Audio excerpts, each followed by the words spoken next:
8-year-old twins sat motionless at opposite ends of the massive marble dining table, their eyes fixed on empty spaces that seemed to hold secrets only they could see. Sophie Martinez watched from the kitchen doorway as billionaire tech mogul Marcus Blackwood slammed his crystal glass down so hard that champagne splattered across the imported Italian tablecloth. His wife Victoria recoiled, her perfectly manicured fingers trembling as she reached for her phone to dial yet another specialist number. Sophie had been cleaning the Blackwood estate for 6 months now, invisible as furniture to the family that paid her modest salary. Every morning she arrived at 7 sharp to the sprawling Greenwich mansion, her worn sneakers silent against floors that cost more than most people's annual income. The twins, Emma and Ethan, moved through their days like beautiful ghosts, their brilliant blue eyes never meeting those of another human being, their voices trapped in a silence that seemed to grow heavier with each passing week. The dining room scene unfolded with painful familiarity. Marcus paced behind his chair, his phone pressed to his ear as he barked orders to his assistant about canceling another board meeting. 3 different behavioral therapists had quit in the past 2 months, each claiming the children were too challenging or not ready for intervention. Victoria dabbed at her eyes with a tissue, careful not to smudge the makeup that couldn't quite hide the exhaustion etched into her features. Sophie continued folding cloth napkins, her movements automatic as she observed the family's daily struggle. The twins exhibited classic signs of severe autism: hand flapping, echolalia, and most prominently, complete avoidance of eye contact that left their parents feeling utterly disconnected from their own children. Emma rocked gently in her chair, humming a tune only she could hear, while Ethan arranged his breakfast items in perfect geometric patterns, rebuilding the same configuration over and over. The irony wasn't lost on Sophie that she probably spent more time with the children than their parents did. While Marcus traveled constantly for business, and Victoria attended charity galas and spa appointments, Sophie moved quietly through their world, cleaning around them, observing their patterns, noting the subtle ways they communicated without words. She saw how Emma's humming changed pitch when she was happy, how Ethan's geometric arrangements became more complex when he was processing something difficult. But Sophie's observations remained unspoken, filed away in a mind that others assumed was occupied only with cleaning schedules and laundry cycles. The family saw her as help, nothing more, an efficient woman who kept their homes spotless and stayed appropriately invisible. They had no idea that before financial desperation forced her into domestic work, Sophie had spent 5 years as a special education teacher, specializing in autism spectrum disorders until budget cuts eliminated her position. They didn't know about her younger brother Carlos, who was severely autistic and hadn't spoken a word until he was 12 years old. They couldn't see the recognition in her eyes when she watched the twins struggle with sensory overload, or the way her hands itched to implement the techniques she'd learned through years of training and personal experience. To the Blackwoods, she was simply the quiet Mexican woman who cleaned their toilets and changed their sheets. The morning routine continued its predictable course. Victoria attempted to coax Emma into eating, her voice rising with frustration as the little girl pushed away plate after plate. Marcus tried to engage Ethan with expensive educational toys that remained untouched, his corporate mind unable to comprehend why throwing money at the problem wasn't producing results. The silence between the children and their parents stretched like an ocean, seemingly impossible to bridge. Sophie noticed details others missed. How? Emma's humming intensified near certain windows where light hit the wall in geometric patterns. How Ethan's arrangement rituals always involved grouping items by texture rather than color. She saw that Emma responded better to peripheral vision approaches, never direct confrontation, and that Ethan needed processing time that adults rarely provided. These weren't deficits to be corrected, but languages to be learned. As she moved through her cleaning routine, Sophie watched the latest behavioral specialist arrive. A stern woman with a briefcase full of charts and techniques that treated the children like puzzles to be solved, rather than people to be understood. The specialist spoke about the children as if they weren't present, using clinical terms that reduced their beautiful, complex minds to lists of symptoms and deficits. Sophie's jaw tightened as she listened to recommendations that would isolate the children further from meaningful human connection. The morning session went predictably wrong. The specialist attempted forced eye contact exercises that sent Emma into a meltdown and caused Ethan to retreat so far into himself that he began headbanging against the wall. Sophie's instincts screamed at her to intervene, but she forced herself to continue polishing silver while the chaos unfolded. Victoria cried openly, Marcus shouted instructions that made everything worse, and the specialist packed her materials with obvious relief, adding 2 more names to the growing list of children she'd label as too severe for her methods. After the specialist left, the house settled into its familiar pattern of beautiful, expensive silence. The twins retreated to their separate worlds, their parents to their separate disappointments. And Sophie, to her invisible routine of maintaining the perfect facade that covered so much pain. She moved through rooms filled with evidence of failed attempts, abandoned therapy materials, unused communication devices, educational toys that gathered dust because no one understood how to make them meaningful. But as Sophie cleaned, she began to form a plan that would either change everything or cost her the job she desperately needed. Years of experience told her exactly what these children needed, and watching their daily suffering was becoming unbearable.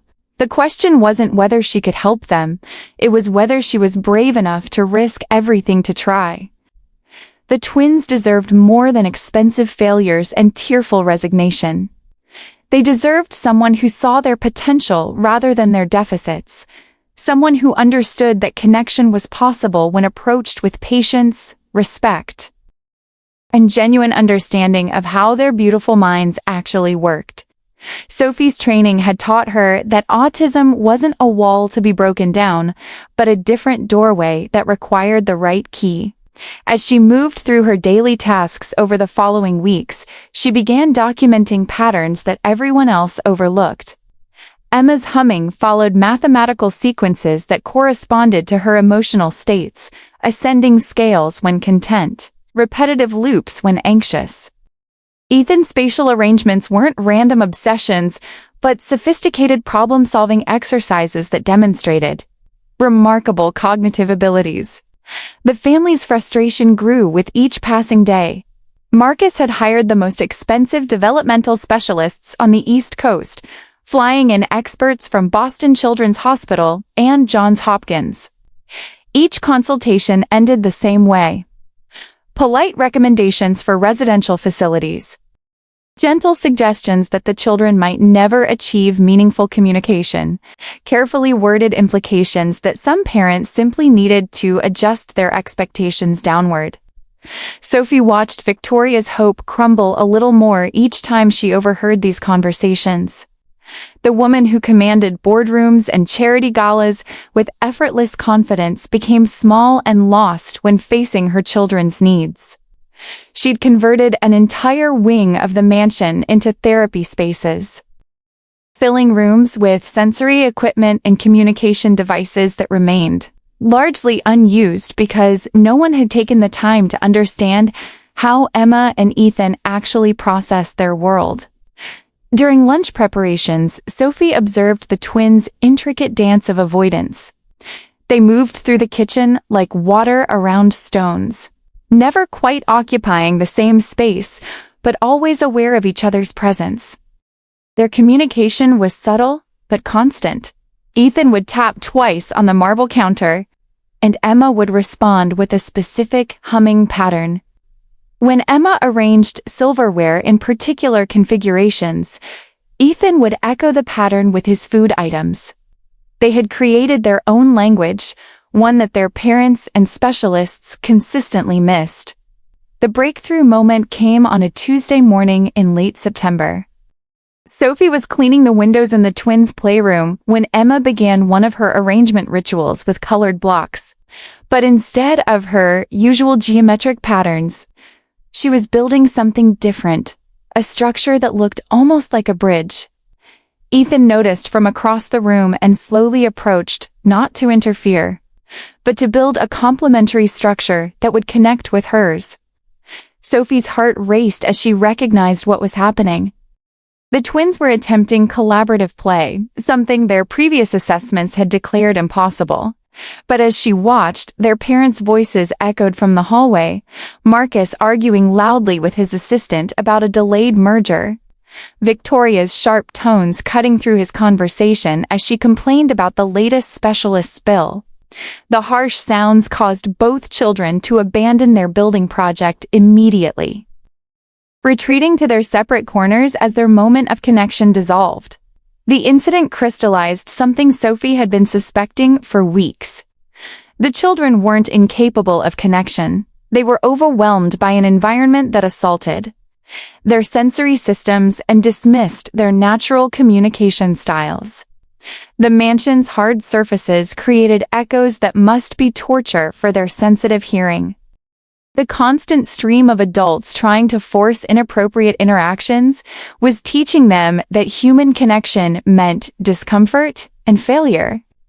Sophie began making subtle environmental modifications during her cleaning routine. She adjusted window coverings to filter harsh light that caused Emma to retreat.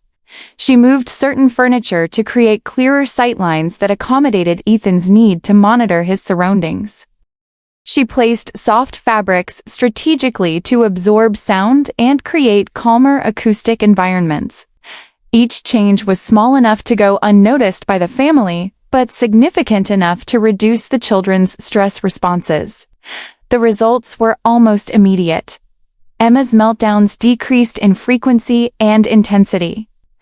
Ethan's self-stimulating behaviors became less frantic, more purposeful.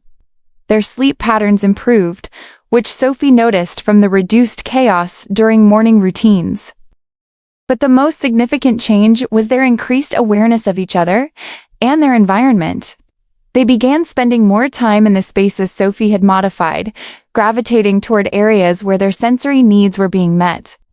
Sophie's biggest challenge was maintaining her invisible status while documenting these improvements.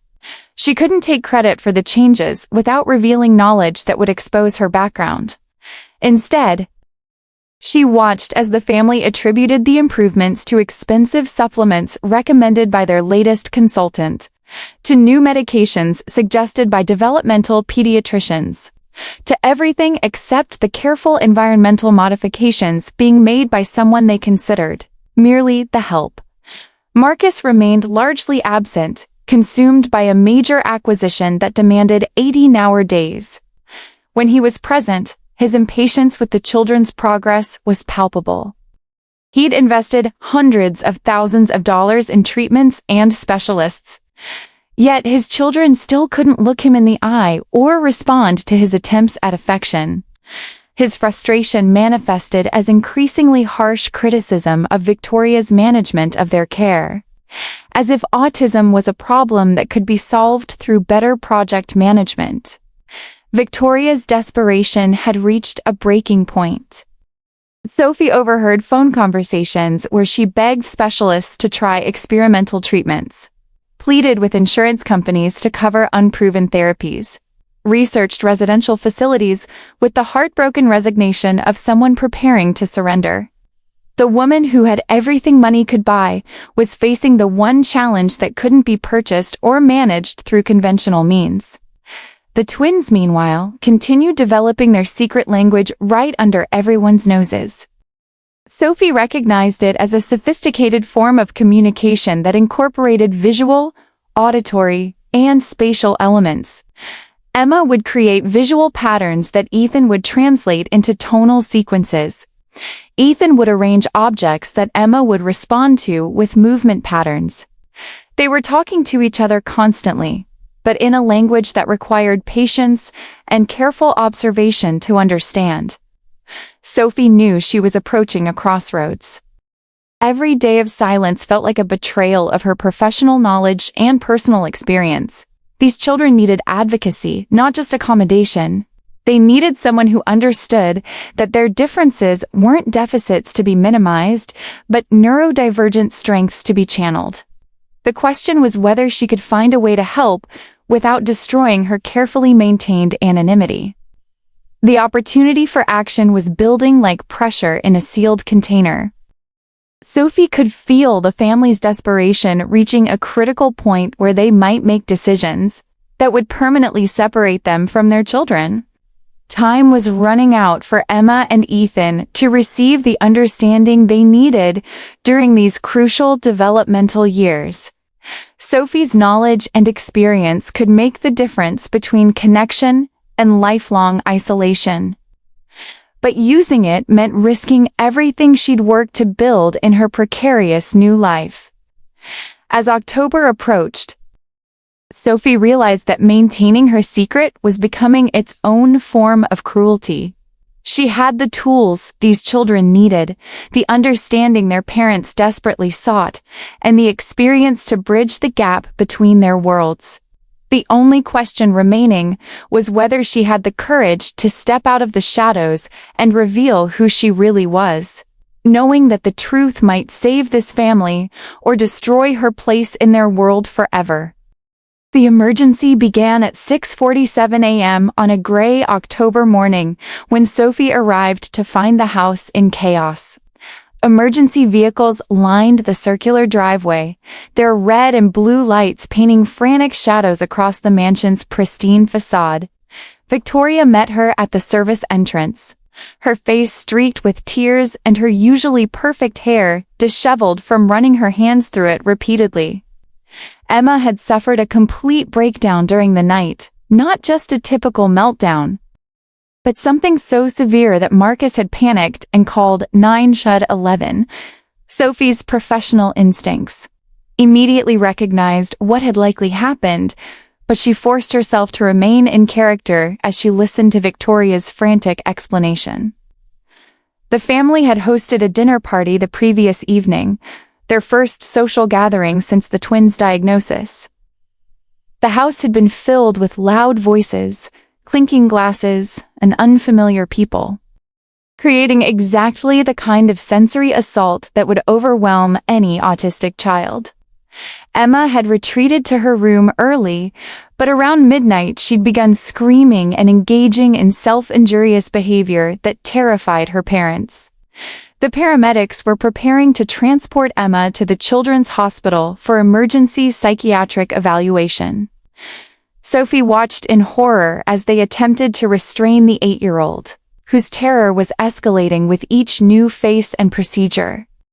Ethan had disappeared entirely, likely hiding in one of his safe spaces while his sister's distress echoed through the house.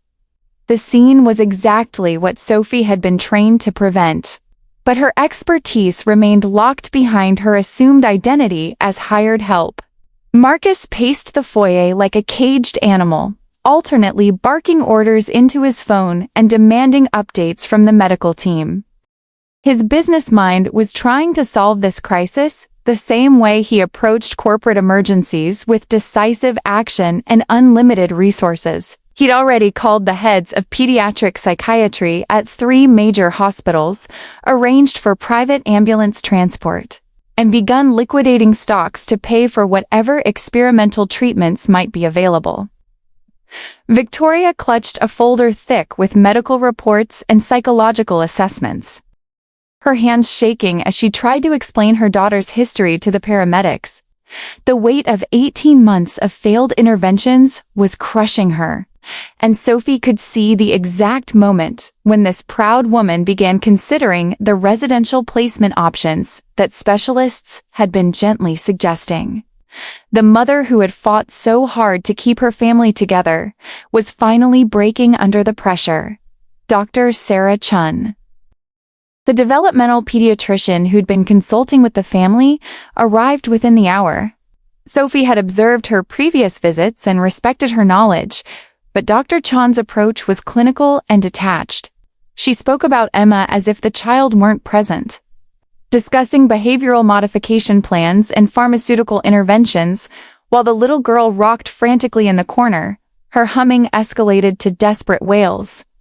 The conversation Sophie overheard between Dr. Chun and the parents confirmed her worst fears. The recommendation was for immediate psychiatric hospitalization, followed by placement in a specialized residential facility. The doctor painted the situation as a safety issue, emphasizing that children with such severe autism could become dangerous to themselves and others without intensive institutional intervention. Marcus was nodding grimly, already calculating the costs and logistics of long-term care. Sophie felt her carefully maintained boundaries crumbling as she watched this family being torn apart by misunderstanding. Emma wasn't dangerous or unmanageable. She was a terrified child whose communication attempts had been consistently misinterpreted and whose sensory needs had been ignored until she reached a breaking point. The residential facility being discussed wasn't a treatment center, but a place where children like Emma disappeared from their families' lives. Labeled as too difficult to manage in home settings, the final straw came when Sophie saw them preparing to sedate Emma for transport. The child's distress was being treated as a symptom to be suppressed rather than communication to be understood. Sophie knew that traumatic medical interventions during meltdowns often created lasting associations that made future medical care nearly impossible. They were about to create exactly the kind of hospital phobia that would complicate Emma's life for years to come. Ethan's absence during this crisis was equally concerning. Sophie used her cleaning duties as an excuse to search for him, finally finding him wedged behind the water heater in the basement laundry room. His face was blank, his body rigid, and his breathing shallow, all signs of complete dissociative shutdown. The trauma of his sister's distress and the house full of strangers had pushed him into a protective state that could last for days or weeks. Sophie knelt beside Ethan, careful not to touch him or speak loudly. His eyes were open but unfocused, staring through her as if she didn't exist. She recognized this as a trauma response that required immediate intervention. But getting him to safety meant revealing knowledge she wasn't supposed to possess. If she acted on her training, there would be no hiding her background anymore. Upstairs, the situation continued deteriorating. Victoria was signing consent forms for psychiatric hold and residential evaluation while Marcus made arrangements for indefinite separation from his children. The insurance coordinator was explaining coverage limitations for long-term institutional care. And the social worker was beginning questions about the family's ability to provide appropriate home supervision for children with severe behavioral disorders. Sophie realized that her moment of decision had arrived much sooner than expected. In the next hour, Emma would be transported to a psychiatric facility where her autism would be treated as mental illness. Ethan would likely be discovered in his shut-down state and subjected to the same emergency interventions. The family would be counseled to accept that their children needed permanent institutional care, and two beautiful, intelligent kids would disappear into a system that rarely understood autism well enough to truly help. The weight of Sophie's secret knowledge felt unbearable as she stood in that basement, watching Ethan's shallow breathing and listening to Emma's cries echoing from upstairs. She had the training to de-escalate this situation, the experience to prevent these unnecessary traumas, and the understanding to keep this family together, but using that knowledge meant revealing everything she'd hidden about her background, her qualifications, and her reasons for concealing them. Sophie's mind raced through her options, but they all led to the same conclusion. She could continue hiding in the shadows while these children were traumatized and separated from their family, or she could step forward and risk everything to prevent a tragedy that was entirely avoidable. The choice between protecting herself and protecting them wasn't really a choice at all. As footsteps approached the basement stairs and voices called for Ethan, Sophie made her decision. She would break her cover, reveal her expertise, and fight for these children who couldn't advocate for themselves. Whatever consequences followed would be worth preventing the institutional separation that was about to destroy this family's hope for connection and healing. Sophie's attempt to intervene came at the worst possible moment. As the paramedics descended the basement stairs to retrieve Ethan, she stepped forward and gently suggested alternative approaches to his catatonic state. Her carefully chosen words about sensory processing and trauma responses were met with immediate suspicion and hostility from Dr. Chun, who demanded to know where a domestic worker had acquired knowledge of developmental psychology. Marcus's reaction was swift and brutal. His stress and fear transformed into rage at what he perceived as overstepping by hired help. In front of the medical team, he accused Sophie of interfering with his children's emergency care, of presuming to know better than trained professionals, of exceeding her role in ways that could compromise his family's safety. His voice carried the cold authority of someone accustomed to absolute control over his domain. Victoria's response was even more devastating. Through her tears, she suggested that Sophie might have somehow contributed to Emma's breakdown, that unauthorized interactions with the children could have triggered the crisis. The desperation in her voice made the accusation cruel and irrational, but the medical team took note. Sophie watched Dr. Chun make careful notes about household staff with questionable boundaries and possible triggering interactions. The paramedics pushed past Sophie to reach Ethan. Their training focused on rapid transport rather than the gentle approach his condition required.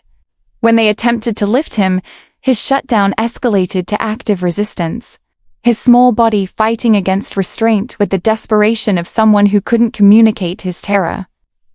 Sophie's suggestion to wait and use calming techniques was dismissed as interference that was making the situation worse. Dr.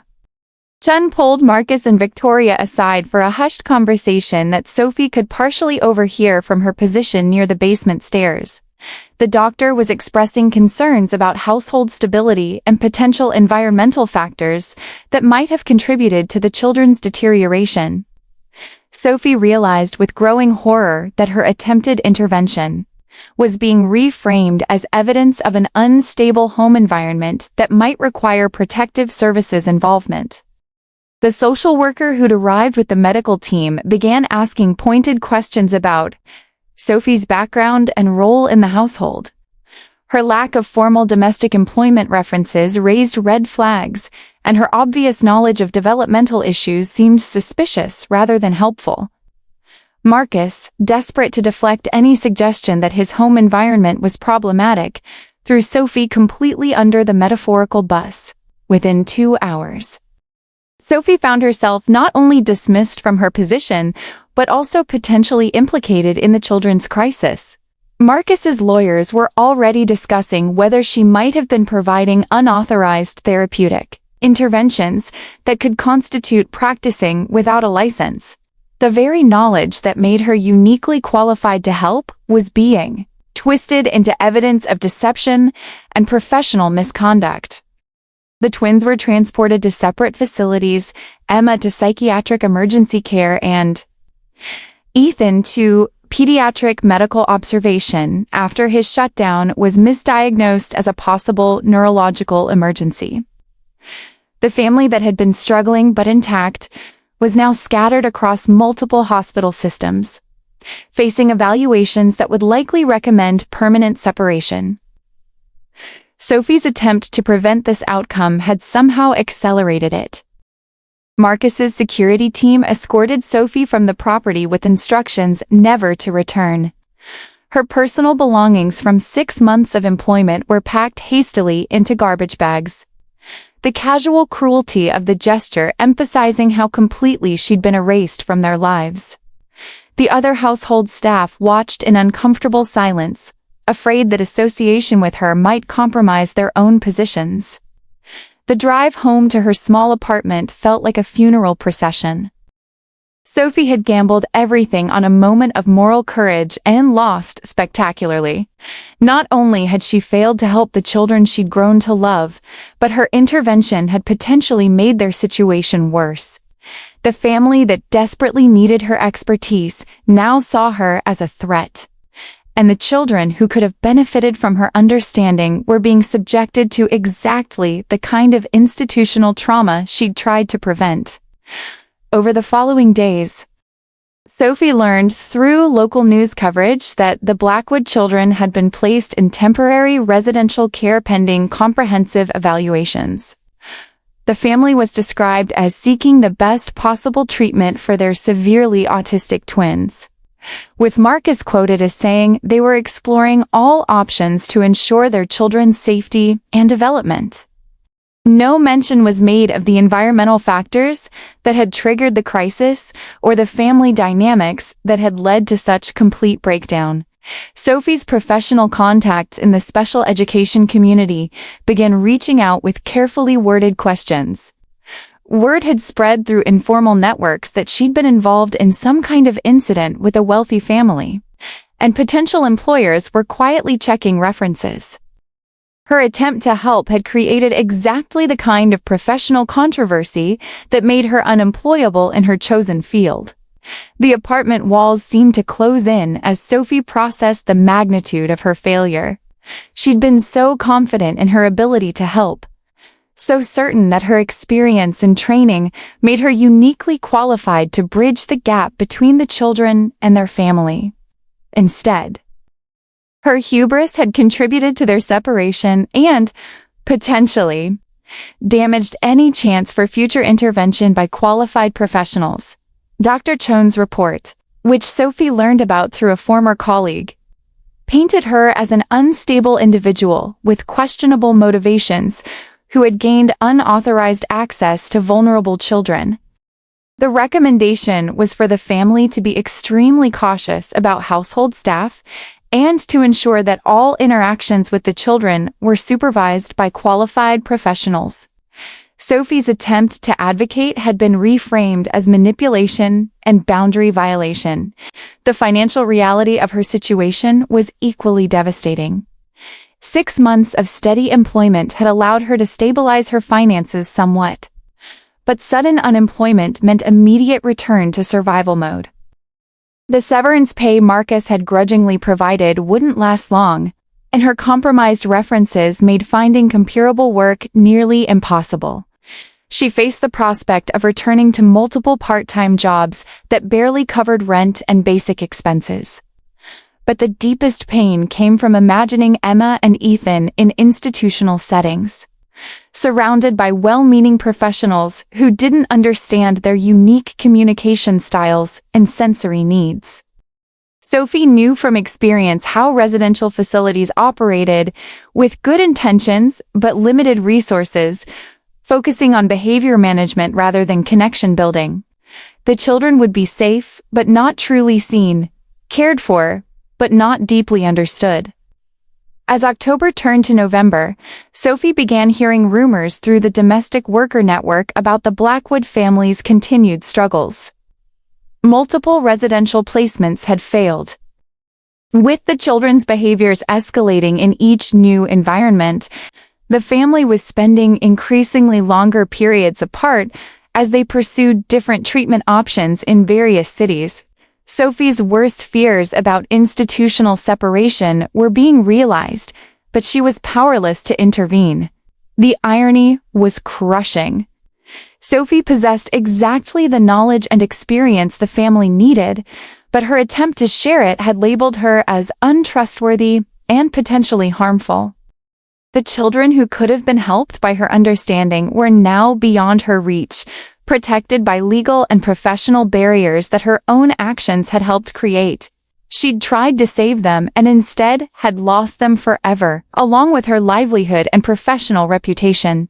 3 weeks after her dismissal, Sophie was stocking shelves at a discount grocery store when she noticed a familiar figure in the pharmacy section. Victoria Blackwood stood before the children's medication display, her usually perfect appearance disheveled and her hands shaking as she read labels on sleep aids and behavioral supplements. The woman who had once commanded corporate boardrooms now looked lost and desperate, studying over-the-counter remedies as if they might contain magic solutions. Sophie's first instinct was to avoid confrontation, but something in Victoria's posture stopped her. This wasn't the angry, accusatory woman who had blamed her for Emma's breakdown. This was a mother at the absolute end of her resources, grasping for anything that might help her children. Sophie watched from behind a display of breakfast cereals as Victoria's composure finally cracked completely, tears falling onto bottles of melatonin and behavioral supplements. The conversation that followed began hesitantly, with Sophie approaching carefully and Victoria initially recoiling. But desperation overrode anger as Victoria found herself talking to someone who had actually observed her children closely, who had seen their patterns and behaviors in daily life rather than clinical settings.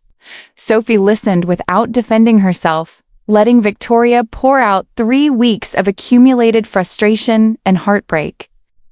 The residential placements had been disasters. Emma had been restrained multiple times for behaviors that Sophie recognized as sensory-seeking rather than aggression. Ethan had stopped eating entirely and was losing weight at an alarming rate. Neither child was sleeping, both were exhibiting increased self-stimulation behaviors. And their regression was so severe that professionals were beginning to discuss long-term institutionalization as the only viable option. Victoria's desperate words tumbled out between sobs. Marcus was already consulting with facilities in Switzerland and specialized schools in New England that essentially warehoused children like theirs. The marriage was fracturing under the stress, with blame and guilt poisoning every conversation.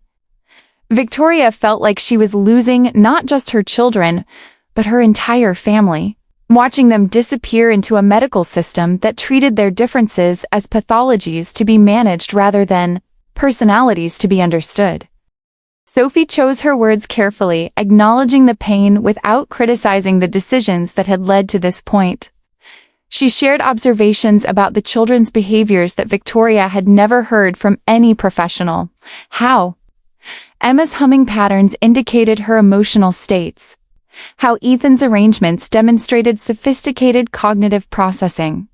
How their supposed inability to connect was actually a different style of connection that required patience to recognize. The breakthrough came when Sophie mentioned something no one else had noticed. The twins had been trying to communicate with their parents through their behavioral patterns. Emma's meltdowns followed predictable triggers that could be avoided with environmental modifications. Ethan's shutdowns were actually processing periods where he gathered information before attempting interaction. Their behaviors weren't random or pathological, but purposeful communication in a language that required translation rather than elimination.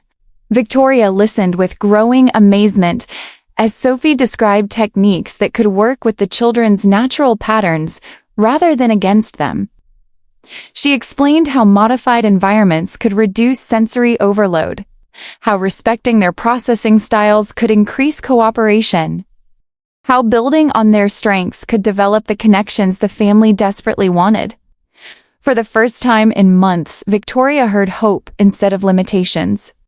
The conversation moved to Victoria's car, where they sat for over an hour discussing possibilities that no specialist had ever mentioned. Sophie was careful not to promise miracles, but she painted a picture of daily life where the children's needs were understood and accommodated rather than constantly corrected. She described families she'd worked with where autistic children had developed meaningful connections with parents who learned to speak their language. Victoria's questions became increasingly specific. Could Emma learn to tolerate family gatherings if the sensory environment was modified? Could Ethan develop communication skills that didn't require forced eye contact? Could the family stay together and actually function as a unit rather than a collection of isolated individuals managing a crisis. Sophie's answers were cautious but consistently positive, yes, with the right approach and realistic expectations. The turning point came when Victoria asked directly about Sophie's background. The desperation in her voice made lies impossible, and Sophie found herself revealing her educational credentials. Her years of experience with autistic children and the personal family history that had driven her into this field. She explained the financial circumstances that had forced her into domestic work and the fear of professional discrimination that had kept her silent about her qualifications. Victoria's reaction was not the anger Sophie expected, but profound grief for the lost opportunities. For 6 months, the person who could have helped their children had been cleaning their house, watching their family struggle, constrained by circumstances from offering the expertise they desperately needed. The irony was almost too painful to acknowledge. The solution to their problems had been present all along, invisible because of assumptions about social class and professional roles. The proposal that emerged from their conversation was unprecedented. Victoria wanted Sophie to return, not as a domestic worker, but as a private consultant to help their family learn to live with autism, rather than fight against it. The arrangement would be unofficial, outside traditional professional channels, but it would give Sophie the opportunity to work with the children in their home environment, while Victoria learned techniques that no other specialist had been willing to teach. Sophie's acceptance was immediate, but came with conditions. The twins needed to return home first, which meant convincing Marcus and the medical team that residential placement was unnecessary. Victoria would need to become Sophie's partner in learning new approaches, rather than expecting someone else to fix their children. Most importantly, the family would need to accept that success looked different for autistic children. Connection and communication were possible, but not in the traditional forms they had been expecting. The drive back to Sophie's apartment felt like emerging from a long tunnel. For the first time since her dismissal, she felt the possibility of redemption not just for herself, but for a family that deserved so much better than institutional separation. The knowledge and experience that had cost her so much might finally serve their intended purpose, helping children find their voices and families discover new ways to love. Victoria's parting promise was to speak with Marcus immediately about bringing the children home and giving Sophie's approach a chance. The conversation would be difficult, requiring Victoria to admit that their expensive specialists had failed while their former maid might succeed. But the alternative was losing their children forever to a system that would never see them as more than collections of symptoms to be managed. The first meeting between Sophie and the twins after their return home took place in Emma's bedroom, carefully staged to avoid the sensory chaos that had triggered their previous crises. Victoria had spent 2 days implementing Sophie's environmental recommendations: soft lighting, noise-dampening fabrics, and clear sightlines that allowed the children to monitor their surroundings without feeling trapped. Marcus watched from the doorway, his skepticism barely contained but his desperation overriding his reservations. Emma sat curled in her window seat, rocking gently while humming a complex mathematical sequence that Sophie immediately recognized as a Fibonacci progression. Instead of attempting traditional greetings or eye contact, Sophie positioned herself across the room and began humming a complementary harmonic pattern. The effect was instantaneous. Emma's humming shifted to acknowledge the addition, creating a simple but unmistakable musical conversation. Ethan emerged from his hiding spot behind the bookshelf when he heard the harmonic interaction between Sophie and his sister. His approach was cautious, but Sophie noticed his hands were already arranging small objects in patterns that echoed the mathematical relationship of their vocal exchange. Without speaking, she began placing colored blocks in sequences that built upon his arrangements, creating a three-way conversation that used math, music, and spatial relationships instead of words. The breakthrough that Victoria and Marcus had been praying for didn't look like the Hollywood moment they'd imagined. There were no dramatic declarations or sudden eye contact. Instead, Sophie demonstrated something revolutionary. Their children were already communicating constantly, but in languages that required translation rather than correction. Emma's humming was mathematical expression.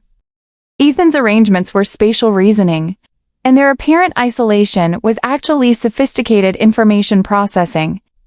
Within 30 minutes, Sophie had established a communication framework that built on the children's natural strengths. She showed Victoria how Emma's different humming patterns corresponded to specific needs.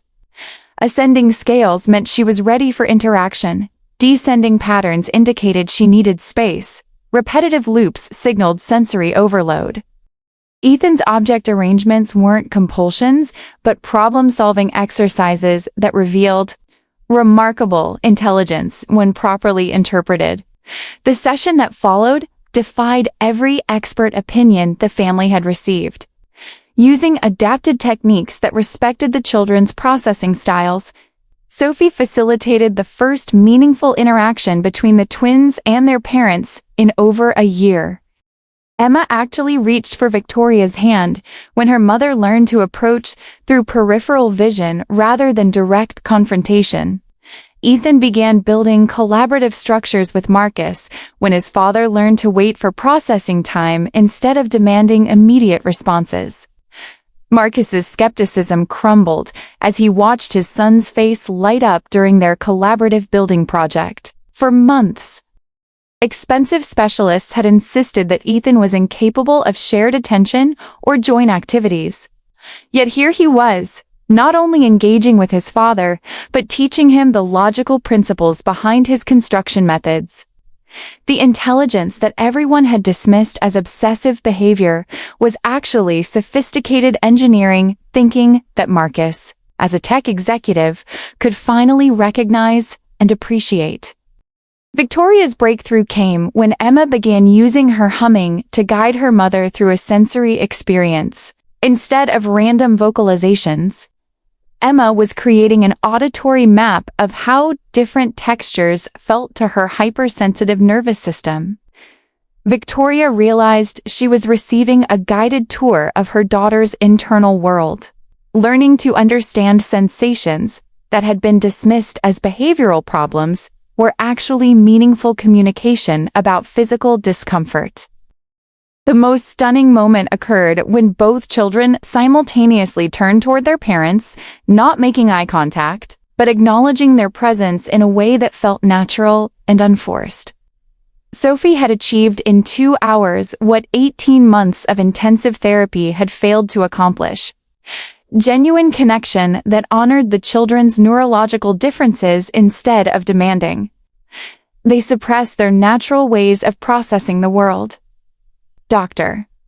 Chun arrived for her scheduled check-in expecting to discuss continued residential placement options. Instead, she found a family engaged in calm, purposeful interaction with children who appeared more regulated and connected than she'd ever observed.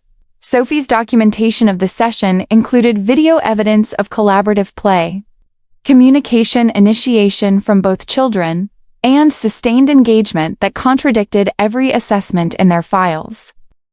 The medical team's reaction was a mixture of amazement and professional embarrassment. Months of expensive interventions had failed to achieve what Sophie accomplished in a single afternoon using environmental modifications and communication techniques that cost nothing but required deep understanding of autism as a neurological difference rather than a behavioral disorder. The children hadn't been broken and in need of fixing. They'd been misunderstood and in need of translation.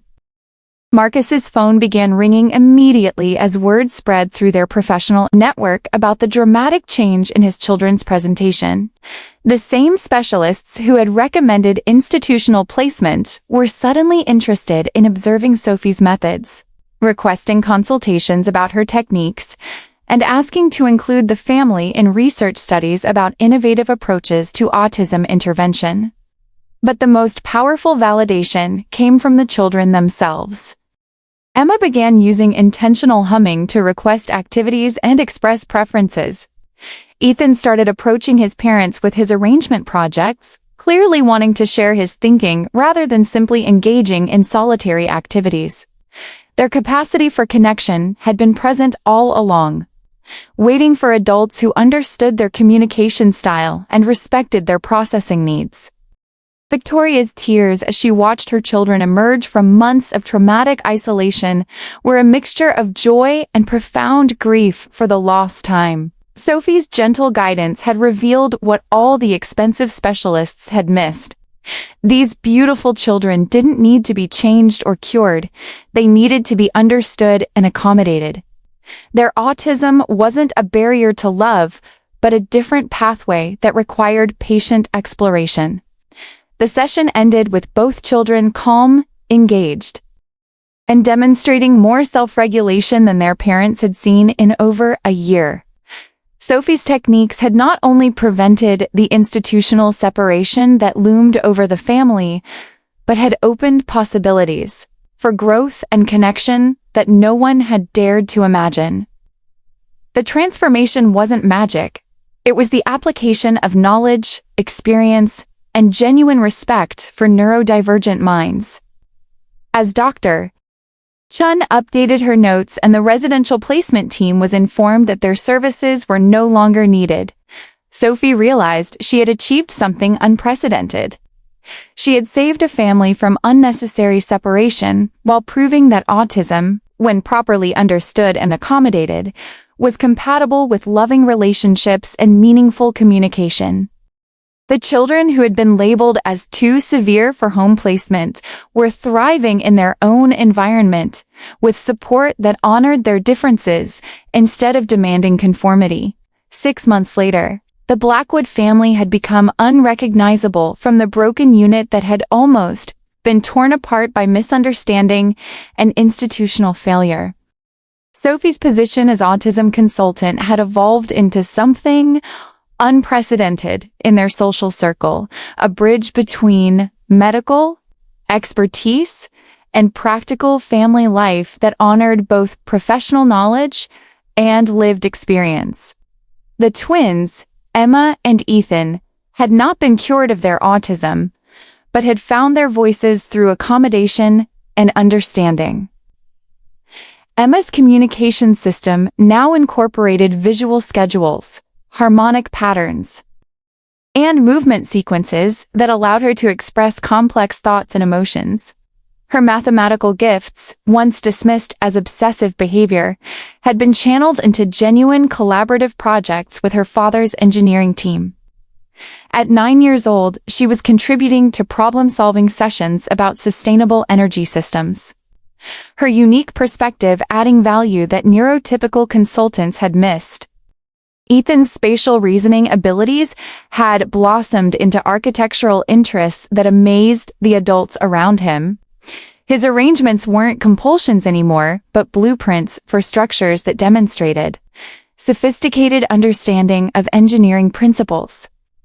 Marcus had begun including him in preliminary discussions about building projects, finding his son's nonverbal insights invaluable for identifying design flaws that escaped traditional review processes.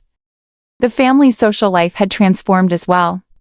Victoria had become an advocate for autism acceptance in their community, hosting carefully structured gatherings that accommodated sensory differences while maintaining meaningful social connections. Their home had become a model for how wealthy families could use their resources to create genuinely inclusive environments, rather than purchasing expensive treatments that missed the point entirely. Sophie's professional resurrection had exceeded her wildest expectations. Word of her success with the Blackwood family had spread through networks of desperate parents seeking alternatives to institutional placement for their autistic children. Her consulting practice now served 12 families across 3 states, all learning to build communication bridges rather than demanding behavioral compliance from their children. The validation came from unexpected sources. Dr. Chun had become Sophie's strongest professional advocate, co-authoring papers about environmental intervention and family-centered approaches that honored neurodivergent communication styles. The medical establishment that had once dismissed Sophie's insights now sought her collaboration, recognizing that her combination of formal training and lived experience offered perspectives that purely clinical approaches often missed. Marcus's transformation was perhaps the most dramatic. The executive who had once tried to manage autism like a corporate problem had learned to slow down, listen carefully, and appreciate forms of intelligence that didn't fit traditional models. His relationship with his children had deepened beyond anything he'd imagined possible, built on respect for their differences rather than demands for conformity to his expectations. The children's academic progress had surprised everyone except Sophie, who had always seen their potential beneath the surface of their differently wired communication styles. Emma was working with tutors who understood her need for mathematical precision and predictable structures. Ethan was developing architectural skills through hands-on projects that honored his spatial thinking. Both children were learning, but on terms that respected their cognitive styles. Victoria's role had evolved from desperate mother seeking cures to confident advocate building understanding. She spoke regularly at conferences about family-centered approaches to autism, always crediting Sophie's expertise while sharing her own journey from despair to acceptance. Her message resonated with other parents. Autism didn't have to mean institutional separation if families were willing to learn new languages of love and communication. The financial aspects of their success were equally revolutionary. Sophie's approach had cost a fraction of the residential placements and intensive therapies the family had previously pursued. Environmental modifications, communication adaptations, and respect for processing differences required investment and understanding. Rather than expensive equipment or pharmaceutical interventions, the most effective treatments were often the least costly. Sophie's apartment had been replaced by a comfortable house where she continued her work with families while maintaining the quiet dignity that had carried her through her darkest professional moments. Her success hadn't erased the painful memory of those months when her expertise was dismissed and her character questioned. But it had transformed that experience into wisdom about resilience and the importance of persevering through misunderstanding. The twins' progress continued to astound medical professionals who had written them off as too severely affected for family life. Emma's emotional regulation had stabilized to the point where sensory overload was manageable with appropriate accommodations. Ethan's social engagement had expanded to include meaningful relationships with peers who appreciated his unique perspectives. Neither child had been changed to fit neurotypical expectations, but both had found ways to connect that honored their authentic selves. The broader impact rippled through their community as other families learned that autism could be accommodated rather than defeated. Sophie's methods were being studied and replicated, contributing to a growing movement that valued neurodiversity rather than demanding conformity. The children who might have been lost to institutional placements were thriving in families that had learned to celebrate different forms of intelligence and communication. On quiet evenings, Sophie often reflected on the journey from desperate house cleaner to respected consultant, from hidden expertise to public recognition. The knowledge that had almost cost her everything had ultimately saved not just the Blackwood family but dozens of others who benefited from her hard-won understanding of autism as difference rather than deficit. Emma's latest project involved teaching other children her harmonic communication system, sharing her mathematical insights in ways that built bridges between autistic and neurotypical minds. Ethan had begun mentoring younger children with spatial processing gifts, his patient guidance helping them develop confidence in abilities that traditional education often overlooked. The children who had been labeled as too challenging were now teaching others, The story that began with institutional crisis had become a testament to the power of understanding over control, accommodation over cure, and respect over correction. Sophie's courage in revealing her hidden expertise had not only saved the Blackwood family from unnecessary separation, but had contributed to a broader transformation in how autism was understood and supported in their community. As the family gathered for their weekly project meeting, with Emma humming mathematical sequences while Ethan arranged collaborative building materials, Sophie marveled at how different this scene was from the chaotic emergency that had once threatened to tear them apart. The children were still autistic, but they were no longer isolated. Their parents were still learning, but they were no longer desperate. And Sophie, no longer invisible, had found her voice as an advocate for children whose differences were finally being recognized as gifts worth celebrating. The transformation was complete, but the journey continued. Each day brought new opportunities to deepen understanding, expand communication, and build the kinds of relationships that honored every family member's authentic way of being in the world. The maid who had saved a family had ultimately helped save herself, discovering that expertise, combined with courage, could bridge any gap between misunderstanding and love.